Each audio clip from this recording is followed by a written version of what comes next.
श्री शिव महापुराण प्रथम खंड 8वां अध्याय। ब्रह्मा जी ने कहा, हे नारद, मेरे तथा विष्णु द्वारा की गई स्तुति को सुनकर भगवान सदाशिव ने मुस्कुराते हुए इस प्रकार कहा, हे ब्राह्मण तथा हे विष्णु, तुमने हमारी माया के मुंह में पड़कर परस्पर युद्ध किया और अंत में हमने तुम दोनों को अपना भक्त जानकर अपना लिंग स्वरूप प्रकट किया, जिसे तुम दोनों में कोई नहीं पहचान सका। अब तुम्हें यह उचित है कि पारस्परिक विरोध भाव को त्याग कर तुम दोनों ही अहंकार को नष्ट कर दो और वह कार्य करो जिसकी हम तुम्हें आज्ञा देते हैं। हे नारद, इतना कहकर भगवान सदाशिव ने श्वास के मार्ग द्वारा मुझे संपूर्ण वेद पढ़ा दिए। तदुपरांत वे 5 मंत्र भी बताए, जिनमें संपूर्ण विद्याएं अंतर्निहित हैं। उन्होंने सर्वप्रथम प्रणव की शिक्षा दी, जिसके अक्षर वेद कहलाते हैं। शिव जी का सर्वप्रथम वाक्य वही है।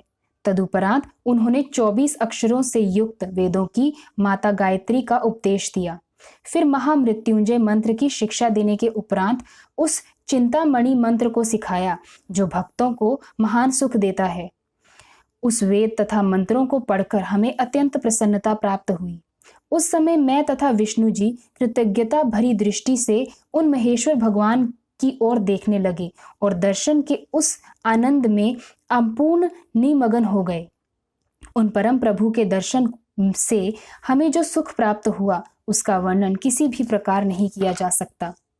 हमारे इस अनन्य प्रेम को देखकर भगवान महेश्वर को भी बहुत प्रसन्नता हुई। तब उन्होंने मुझसे यह कहा, हे ब्रह्मा, तुम धन्य हो जो तुम्हें मेरी कृपा से संपूर्ण सृष्टि का स्वामी होने का सौभाग्य प्राप्त हुआ है।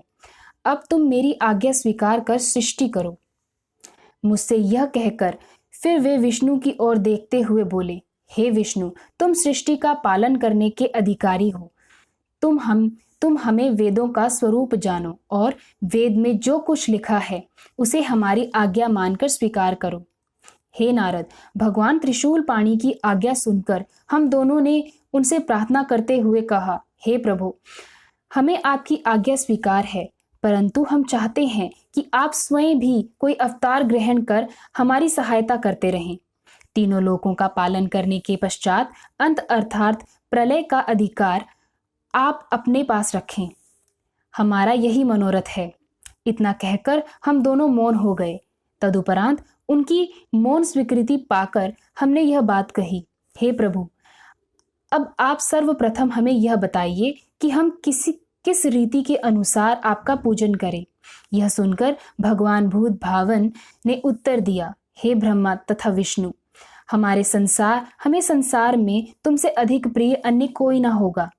अब तुम दोनों संपूर्ण चिंता तथा शोक को त्याग कर सुखपूर्वक अपना कार्य करो तथा उस कार्य द्वारा अन्य लोगों को भी सुख पहुंचाओ। हमने तुम्हें कुछ देर पूर्व जो अपना लिंग स्वरूप दिखाया था, उसका पूजन करना सर्वथा योग्य है। उसी के पूजन के सुख की प्राप्ति होगी। उस लिंग की उत्पत्ति का भेद यह है कि संपूर्ण संसार जिस क्षेत्र में लीन हुआ है उसी को लिंग कहते हैं। अस्तु, हमें ऐसे लिंग के पूजन से इस लोक तथा परलोक में सुख प्राप्त होता है। लिंग के पूजन की महिमा अनंत है। तुमने जो हमसे अवतार ग्रहण करने की प्रार्थना की है, उसके संबंध में यह जान लो कि समय आने पर हम स्वयं ही प्रकट होकर आवेंगे। हमारे उस अवतार का नाम रुद्र होगा। हम चारों अर्थात ब्रह्मा, विष्णु, शिव और शक्ति एक ही स्वरूप हैं। जो व्यक्ति हम में से किसी प्रकार का भेद समझेगा, उसे बहुत दुख उठाना पड़ेगा। इतना कहकर भगवान सदाशिव ने एक बड़े गुप्त भेद को प्रकट करते हुए मुझसे कहा, यह भेद वेद से भी अधिक गुप्त है, अर्थात हम सगुण रूप में शिव और शक्ति 2 नामों से प्रकट होते हैं तथा तीनों गुणों द्वारा ब्रह्मा, विष्णु और शिव नामक देवताओं के रूप में अलग अलग प्रकट होते हैं। किसी कल्प में पहले विष्णु, फिर ब्रह्मा, तदुपरांत रुद्र की उत्पत्ति होती है, तो किसी कल्प में पहले शिव, फिर विष्णु और तत्पश्चात ब्रह्मा की उत्पत्ति होती है। इस प्रकार तुम दोनों शक्ति के चिन्ह के रजोगुण एवं सतोगुण को ग्रहण करते हो। हर अर्थात महादेव हमारे ही अंश से उत्पन्न होकर हमारे ही तमोगुणी स्वरूप हैं। उनके अधीन प्रलय कार्य रहता है। अस्तु, जिस प्रकार हम तमोगुणी रुद्र का स्वरूप धारण कर प्रकट होंगे, वह सब हमने तुम्हें बता दिया। तुम दोनों श्याम एवं लाल वर्ण का स्वरूप धारण किए हो, अतः हम श्वेत रूप धारण करेंगे।